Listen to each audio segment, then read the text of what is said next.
who are our favorite in-game dunkers of all time? I'm gonna let Lou go first on this one. Yeah, so we talked about him actually briefly in past dunk contests. Well, I don't think we mentioned his name, but we definitely mentioned one of his props, the Kia. It's Blake Griffin. Oh, hell yeah.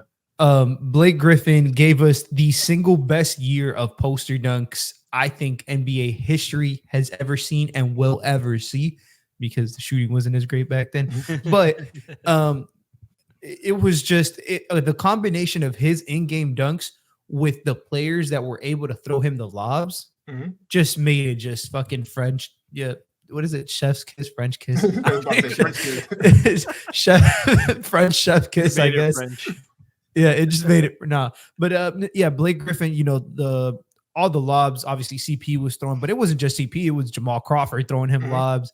It was even DeAndre throwing him some lobs. Like, it was just the combination of him going out there, him getting it on his own.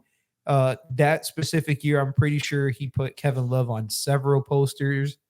Or was it? No, it was Pau Gasol. Sorry, it was Pau Gasol. That was one game. Yeah, he had back-to-back plays. He had it out for Pau Gasol. The putback dunks that he made that year were just literally insane. He tried to dunk everything. This was pre-mid-range game Blake Griffin. This was all in the paint, and he was just getting whatever he wanted. By far, I think the most entertaining dunker I have seen in game, just because of how frequent they were. This is what people forget about Blake Griffin too. That year you're talking about of those posters, that coming out party, that was after him missing his rookie season with a knee injury. Crazy. Literally the most insane thing. Like, and he was drafted because of his athleticism. Hurts one of the most important parts of your fucking functional athleticism game. And then just it literally the next year it's, oh, we forgot he was hurt. Like, that was the level of athlete he was. But I remember because that was when I was really, because he came out the same year as Steph, and I was watching a lot of college basketball that year. So I couldn't wait for him to get out there. And I had to wait an extra year. It was frustrating. He gets out there his first game. I'm like 99% sure it was against the Blazers, because I made sure to catch that game. And he was immediately dunking on everybody. And it was just like, because the thing I was most excited about is he was doing this stuff in college, and college is a very like restricted game. Stuff really opens up in the NBA because of the spacing and like there's a lot more space in the NBA. So he went out there and immediately you talked about the Pau Gasol dunks. What about what he did to Timothy Moscow? All right. What he did to, I want to say it was Kendrick Perkins. Like he dunked on so many people, man. Like people forget about that play. Dunking without touching the rim. Just throwing it in from above. Yeah, he would jump from so far and throw the ball in with so much. He was an angry dunker, but he also had finesse. Like, just one of the greatest in-game dunkers, at least in my opinion, probably my favorite. I mean, obviously it's my favorite, but definitely my favorite guy that I've seen. And that comes from somebody who was, not the biggest fan of the players that were giving him the ball. Man, just like personal hate, but still respected him. Yeah, man. What do you have against Jamal Crawford? It wasn't Jamal, man. It was Chris Paul. I know. It's Chris Paul. But man, yeah, I can't believe I forgot about Blake. But a lot of people forget about Blake, and like, because it was kind of a short run, because he became more skilled and started doing more stuff. But man, when he was just going out there, just terrorizing people, you did not want to miss a Clipper game. No, because he was going to do something to humiliate somebody. But Frankie, who you got? I mean, there's a lot of great ones. Like Blake's teammate DeAndre Jordan had a ton of great ones when he killed Brandon Knight. I just want to bring up some guys that I'm pretty sure you're not going to mention, but like Desmond Mason is like one of my all-time favorites, underrated guy. These are guys like, when you're that age, watching basketball, and you're like, I'm playing 2K, I'm starting a team, I'm trading for this guy. I need this guy on my team. I need to throw some lobs up. Desmond Mason was all-time great. Iggy's was a phenomenal dunker. Sixer days, hell yeah. Sixer days, oh man, so much fun. But I'm gonna go with Gerald Green, one of the all-time greatest dunkers, dunk contest, in-game dunker. just sheer athleticism, 6'8", like only like 200 pounds, but had the bunnies. Just all-time athleticism. I remember the one in against New Jersey where they threw him off glass, and he was. I think it was with the Nets. Was it with the Nets? With the windmill? No, I'm talking about the one. I think it was with Boston still. That Tony Allen threw it off the glass. Yeah. I'm like, bah. Oh, so much fun. Such a explosive athlete, phenomenal dunker, just with creativeness. The long arms, if you go into the dunk contest, the birthday candle dunk, some of the greatest dunks ever. He's just an all-timer, and I love watching him play. The thing that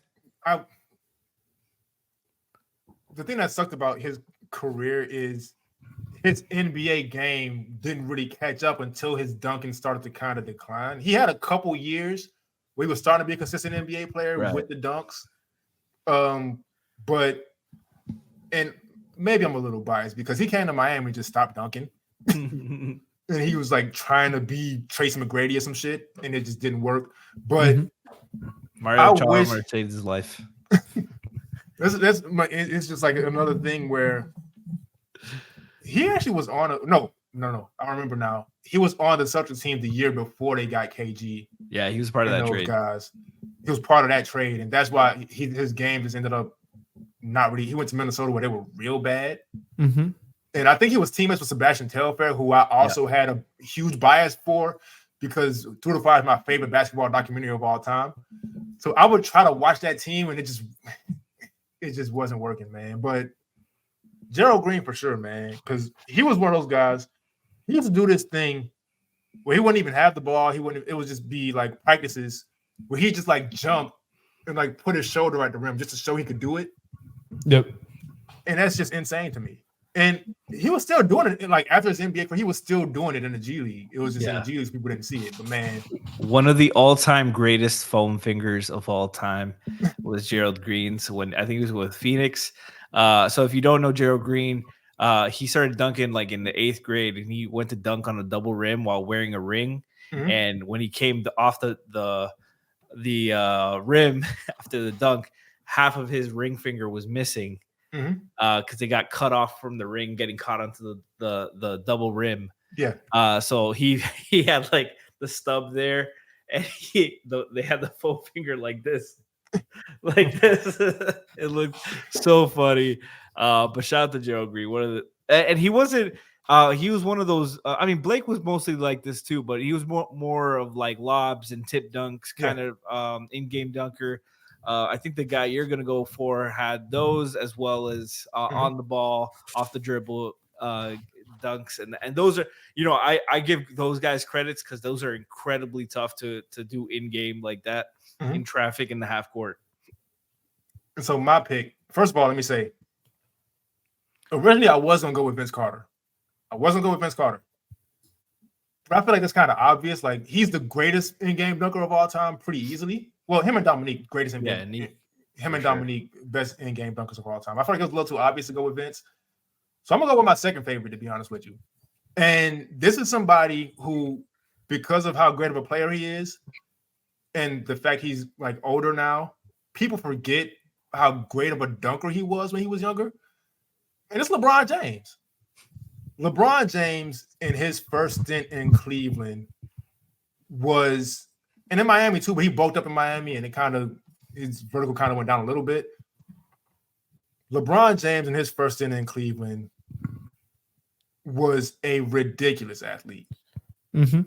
Yeah, like he had the passing, he had the IQ, all that was there, so he doesn't get talked about as a dunker.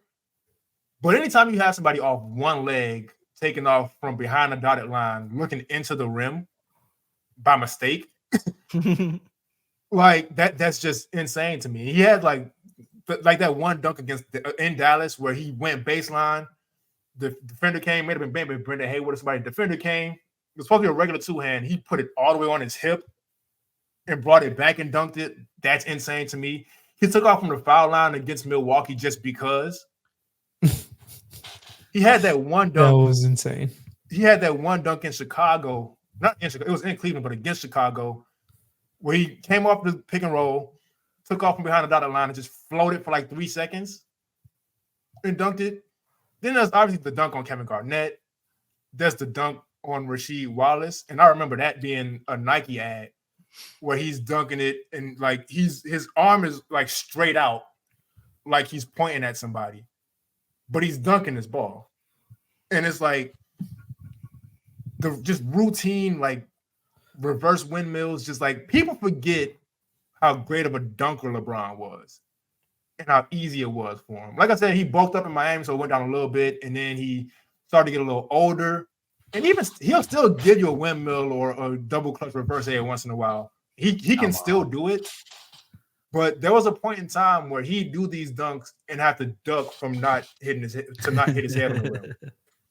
And so my favorite in-game dunker was LeBron James, man. Well, you didn't even mention the Jason Terry one. Oh man, the John Lucas where he literally jumped over. Talk about 5'3". I'm kidding. No.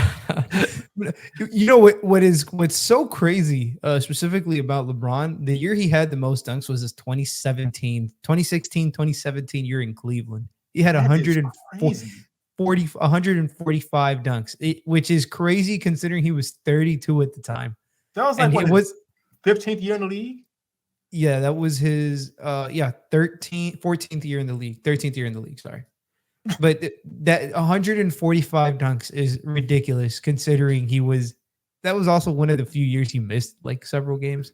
Yeah. So just it's insane the level of athleticism some of these players have, man, because dunking a ball 100 times in an NBA game, like getting one dunk a game is not easy. These guys are doing it like 140. And Gerald Green, who wasn't dunking as much as these guys, but every time he would dunk, it was like, God. He also didn't play as much, obviously, but like it was just literally jaw dropping. And I just wanted to bring up the Blake Griffin just to like put into. He dunked the ball 214 times his rookie year. Do you guys know how crazy this is? That's nuts. He dunked the ball more than some people scored. Like generally, like rotation players, field goals made during that one season. Like that's fucking ridiculous. But to say about his dunking ability, also, everybody on the floor knew that was what he was trying to do. Yeah, right. And it's just like the people who tried to stop him, you saw what happened to him.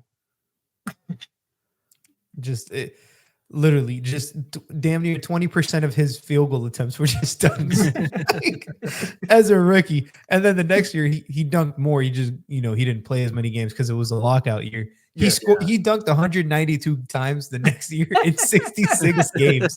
Like, do you guys like this man was literally like he was on a mission to just murder this basketball room.